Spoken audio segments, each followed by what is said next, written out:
Yo tout le monde, c'est le football à l'aveugle. Désolé de sortir ce débrief un petit peu plus tard que d'habitude, mais je devais laisser mon portable se recharger un peu parce qu'il était assez vide. En tout cas, c'est la fin des quarts de finale de cette Coupe du Monde et quelle fin, victoire de l'équipe de France 2-1 face à l'Angleterre avec donc un début de signé Aurélien Tchouaméni à la 17e et Olivier Giroud à la 78e minute de jeu. C'était magnifique comme victoire de l'équipe de France.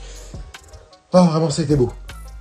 Vraiment, c'était beau, cette victoire de l'équipe de France qui s'est battue jusqu'au bout pour l'obtenir, qui a subi, qui a fait subir, même si on a quand même plus subi qu'autre chose, mais par moment, on arrive quand même à faire subir l'Angleterre, à dominer un peu l'Angleterre. Après le but de Tchouaméni, on a quand même subi pas mal jusqu'à la 40e, 45e un petit peu.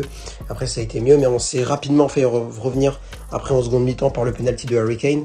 Donc voilà, mais derrière, l'équipe de France a quand même a quand même bien joué. Et but derrière d'Olivier Giroud. Et c'est tellement bien pour Olivier Giroud parce qu'il a été surcritiqué sur les réseaux sociaux depuis 2018 au moins, mais même plus un petit peu avant quand même encore. Olivier Giroud, il arrêtait pas d'être critiqué. Et ben là, sans lui, on ne gagne pas. Sans lui, on ne passe pas en demi-finale, ou alors on aurait été en prolongation. Et on ne sait pas ce qui se serait passé. Ça se trouve, Harry Kane, à la 84e, aurait mis son deuxième penalty au fond.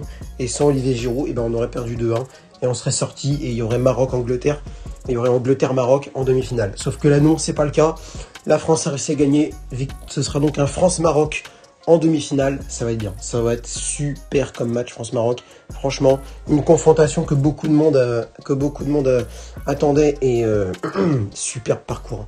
Superbe parcours des Marocains aussi. Félicitations aux frères marocains pour leur victoire face au Portugal 1-0. Maintenant, c'est la confrontation. Il y aura l'un des deux qui sortira. France-Maroc, il y aura l'un des deux qui sortira. Est-ce que ce sera la France? Est-ce que ce sera le Maroc? On ne sait pas, on verra bien. Mais en tout cas, quelle confrontation entre l'Angleterre et la France. Ça a été une pure bataille. Mais l'équipe de France a quand même réussi à s'imposer. Et Giroud, magnifique but de la part de Giroud. Le but de Tchouaméni est plutôt beau aussi. Passe décisive pour Antoine Griezmann sur le but de Giroud.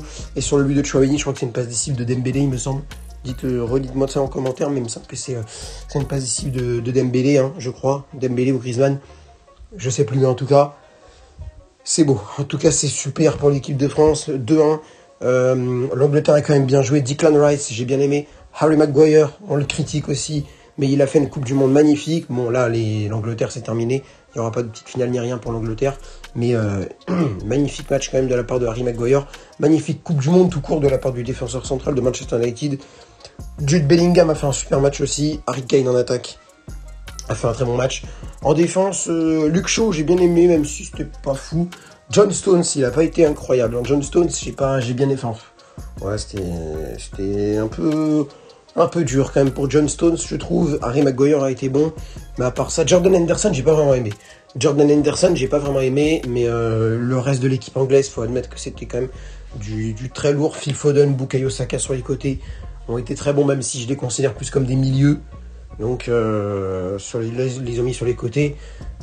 Marcus Rashford est rentré derrière, Sterling est rentré aussi un petit peu derrière. Et on va quand même parler des changements, parce que l'équipe de France, un petit peu l'Angleterre aussi, mais surtout l'équipe de France, on a mis 79 minutes à faire un changement, et on n'en a fait qu'un seul en tout, là, avec l'entrée de Kingsley Coman à la place d'Ousmane Dembélé, qui avait pris un carton jaune. Et c'est un peu dommage d'avoir fait qu'un changement, alors qu'on a une demi-finale dans 4 jours.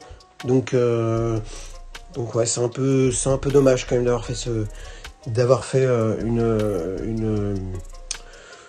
un seul changement, d'avoir fait qu'un seul changement, et surtout aussi tardif, quoi. 79e, c'est peut-être pas... moi, je l'aurais fait 10 minutes plus tôt, et j'en aurais fait un autre. 79e, c'est une bonne minute, mais il aurait fallu en faire un autre plus tôt, et peut-être Dembélé le sortir, mais vers la 70e, quand j'aurais bien aimé. Comme ça, au moins, mais fallait pas sortir Olivier Giroud, ça c'est sûr. Fallait pas sortir Olivier Giroud. Et franchement, superbe match de l'équipe de France. On l'a obtenu en se battant. Ça va être un match symbolique. L'année dernière, lors de la Coupe du Monde 2018, on avait retenu comme match les demi-finales face à la Belgique et le huitième de finale face à l'Argentine. Le France-Belgique et le France-Argentine, ça avait été les deux matchs de cette Coupe du Monde 2018 les plus symboliques. Même le France-Croatie, ça avait été pas forcément le plus symbolique. Là, clairement, on va retenir Angleterre-France. Peut-être aussi France-Danemark, mais ouais, non. Pour le moment, le match symbolique, c'est Angleterre-France. Et après, on verra le scénario de France-Maroc. Et après, si on gagne de France-Croatie ou France-Argentine, on verra ce qui se passera en finale.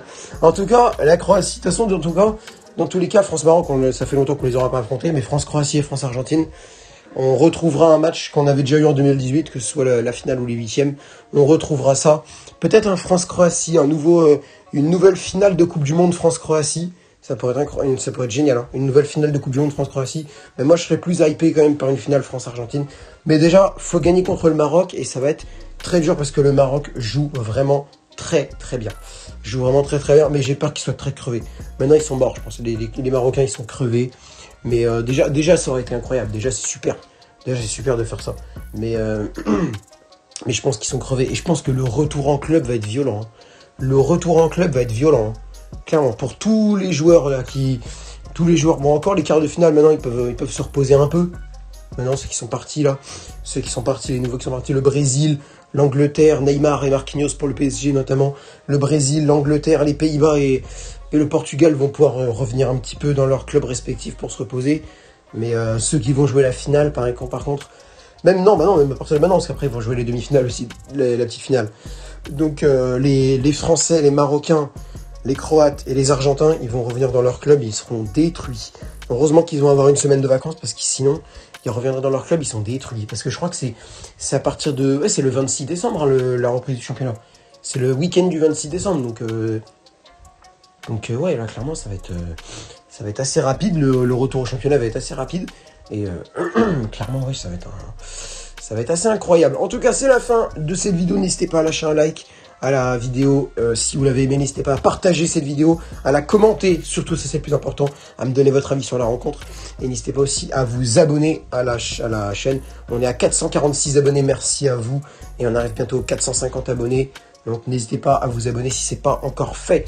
Sur ce, c'est le football à l'aveugle, moi je vous dis à bientôt pour une nouvelle vidéo, sûrement mardi ou mercredi pour soit le débrief des demi-finales, soit la retransmission en direct de l'un des deux matchs. Les deux non, mais l'un des deux oui. Et j'espère que ce sera France-Maroc. Je vais voir ça. Sur ce, salut à tous!